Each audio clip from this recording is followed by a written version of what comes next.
복음연구소 소장 오성곤 목사입니다. 호세아 4장 6절 말씀. 내 백성이 지식이 없으므로 망하는도다. 내가 지식을 버렸으니 나도 너를 버려 내 제사장이 되지 못하게 할 것이요 내가 내 하나님의 율법을 잊었으니 나도 내 자녀들을 잊어버리리라. 호세아 4장 6절 말씀. 기독교 역사상 지난 한 세기 동안에 가장 크게 교회가 성장한 나라가 있다면 바로 대한민국입니다. 한국교회는 세계교회가 부러워하는 교회 성장의 대명사가 되어 왔습니다. 그러나 어찌된 일인지 교회에 다니면서도 구원을 잘 모르는 사람들 또한 늘어나고 있습니다. 구원 받았다고 말하는 사람들조차 구원에 대하여 질문하면 잘 대답하지 못하는 경우도 많은 현실입니다. 그러다 보니 구원파 이단에 대해 논하기보다는 피하는 경우들이 많이 생깁니다. 더욱이 기독교 정통인 우리가 이단인 신천지 사람들을 만나면 성경을 펴고 영적 전쟁을 하기보다는 피하기 급급하는 모습들을 보곤 합니다. 그뿐 아닙니다. 교회를 오래 다녔다는 사람들이 신천지에 빠져서 되레 자기와 함께 교회에 다녔던 사람들을 포섭하는 아이러니한 일들이 벌어지고 있는 것이 사실이고 현실입니다. 왜 그렇습니까? 왜 이렇게 되었을까요? 그것은 바로 교회가 구원에 대하여 정확히 가르쳐주지 않고 있다는 문제점입니다. 복음에 대해 정확히 가르쳐준다면, 구원에 대해 성경적 구원을 정확히 가르쳐준다면 이런 일을 사전에 예방하지 않았을까요? 진리는 너무 정확합니다. 진리는 너무 확실합니다. 진리가 물에 술 탄 듯 술에 물 탄 듯 헷갈리는 법은 없습니다. 성경이 말하는 진리는 너무나 명확하기에 그 진리에 이해하고 순종하든지 아니요 하며 거부하든지 둘 중 하나인 것입니다. 요한복음 14장 6절에 예수께서 대답하시되 내가 곧 길이요 진리요 생명이니. 대한민국 500원짜리 주화를 아는 사람들에게 질문을 해보십시오. 여기 500원짜리 진짜 한 개와 500원짜리처럼 생긴 쇠 모양 100개가 있다고 합시다. 진짜 500원 주화를 아는 사람은 시간은 걸리겠지만 반드시 그 진짜 500원 주화를 찾아냅니다. 왜냐고요? 다시 말합니다. 정확히 알고 있기 때문입니다. 이 예화가 우리에게 던져주는 교훈은 바로 우리가 믿는 예수를 정확히 아느냐 믿느냐라는 것입니다. 우리가 받은 구원이 성경이 말하고 있는 그 진짜 구원인가라는 것입니다. 심지어 교회에서 다른 예수, 다른 성령, 다른 복음을 전하고 있다고 성경은 증거합니다. 고린도후서 11장 4절에 만일 누가 가서 우리가 전파하지 아니한 다른 예수를 전파하거나 혹은 너희가 받지 아니한 다른 영을 받게 하거나 혹은 너희가 받지 아니한 다른 복음을 받게 할 때는 너희가 잘 용납하는구나 라고 고린도후서 11장 4절에 말씀하고 있습니다. 다른 예수, 다른 성령, 다른 복음을 잘 용납하는 고린도 교회를 향해 사도 바울은 책망의 편지를 보냈습니다. 교회에서 다른 예수, 다른 성령을 말할 수 있습니까? 초대교회 때부터 교회 안에서 다른 예수, 다른 성령을 말하고 있다라고 성경은 증거하고 있습니다.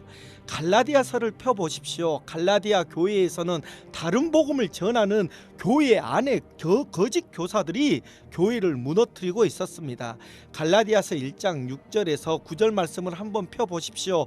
그리스도의 은혜로 너희를 부르신 이를 속히 떠나 다른 복음을 따르는 것을 내가 이상하게 여기노라. 다른 복음은 없나니 다만 어떤 사람들이 너희를 교란하여 그리스도의 복음을 변하게 하려 함이라. 그러나 우리나 혹은 하늘로부터 온 천사라도 우리가 너희에게 전한 복음 외에 다른 복음을 전하면 저주를 받을지어다. 우리가 전에 말하였거니와 내가 지금 다시 말하노니 만일 누구든지 너희가 받은 것 외에 다른 복음을 전하면 저주를 받을지어다. 갈라디아 교회 성도들이 진짜 복음에서 다른 복음으로 속히 떠났다고 바울은 말하면서 교회에게 경고합니다. 교회가 이 땅에 존재하는 이유가 무엇입니까? 자기의 소원 성취를 위해서 종교로서 존재합니까? 교회가 예수 믿으면 복 받는다고 말하면서 그 복이 마치 기복신앙을 위해 날마다 기도하기 위해 존재합니까? 죽을 병에 걸려 병 낫기 위해 교회가 존재합니까? 이런 이유들은 성경에서 말하는 구원에 비하면 다 부스러기에 불과한 것들이지요.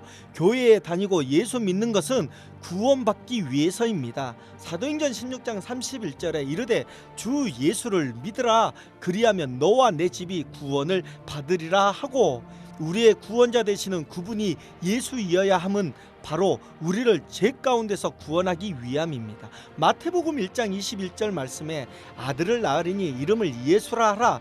이는 그가 자기 백성을 그들의 죄에서 구원할 자이심이라 하니라. 그런데 교회를 다니는데 예수를 믿는다고 하는 사람들이 성경이 말하는 구원이 무엇인지 정확히 알지 못한다면 어떻게 되겠습니까? 김창녕 박사님은 이렇게 말합니다.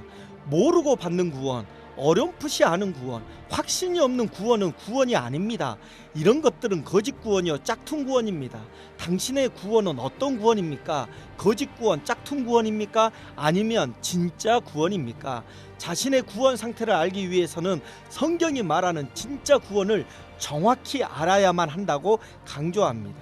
어느 교육 철학자의 말을 우리는 깊게 생각해 볼 필요가 있습니다. 내가 설명할 수 없는 지식은 지식이 아니다 라는 말입니다. 그렇습니다. 만약 어떤 아이가 시험을 쳤습니다. 1 더하기 1은 1은 2다고 정답을 적었습니다. 그런데 그 선생님은 이 아이가 더하기를 모르는 아이로 알고 있는데 이 정답을 적은 것을 의심했습니다. 다시 말해 컨닝했다라고 확신했습니다. 선생님은 그 아이를 불렀습니다. 그리고 볼펜 2자루를 주면서 1 더하기 1은 2다라는 걸 설명해 보라고 했습니다.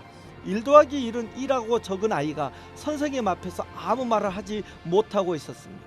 그 선생님에게 이 아이가 했던 말은 선생님 저 더하기를 못해요 라고 말하는 것이었습니다. 그렇습니다. 만약 이 아이가 더하기의 지식이 있었다면 볼펜을 가지고도 1 더하기 1은 2를 설명할 수 있을 것이고, 사과를 가지고도 1 더하기 2는 1은 2다라는 걸 설명할 것입니다. 그런데 이런 수학적 지식은 죽고 사는 문제가 아니지요. 그러나 구원에 대한 지식, 영생에 대한 지식은 생명의 문제, 죽고 사는 영생의 문제입니다. 호세아 4장 6절 말씀을 기억하십시오. 내 백성이 지식이 없으므로 망하는도다. 지식이 없으면 망합니다. 구원의 지식, 영생의 지식, 생명의 지식, 예수에 대한 지식이 없다면 여러분 망하는 것입니다. 로마서 10장 13절에서 15절 말씀을 보십시오. 누구든지 주의 이름을 부르는 자는 구원을 받으리라. 그런즉 그들이 믿지 아니하는 자를 어찌 부르리요? 듣지도 못한 일을 어찌 믿으리요? 전파하는 자가 없이 어찌 들으리요? 보내심을 받지 아니하였으면 어찌 전파하리요? 우리가 분명한 구원을 받은 자라면 반드시 보내심을 받은 자가 있어야 하고, 그 보내심을 받은 자가 전파한 내용, 지식이 분명히 있어야만 그 구원의 메시지를 들을 수 있습니다. 들어야만 믿을 수 있고 믿어야만 구원을 받기 때문입니다. 당신의 복음은 어렴풋한 복음의 내용인가요? 정확한 복음의 내용인가요? 당신의 구원의 메시지는 알쏭달쏭한 구원인가요? 정확한 구원인가요? 당신의 영생은 긴가민가식의 영생인가요? 정확한 영생인가요? 복음의 지식, 구원의 지식, 영생의 지식이 없어 망하는 일이 없도록 이 부분에 고민하고 해결되지 못한 분들은 주변에 예수 그리스도의 십자가의 복음을 전하는 교회들을 찾아가 내가 어떻게 해야 구원을 받습니까? 라고 그 복음을 전해달라고 도움을 청하시길 바랍니다.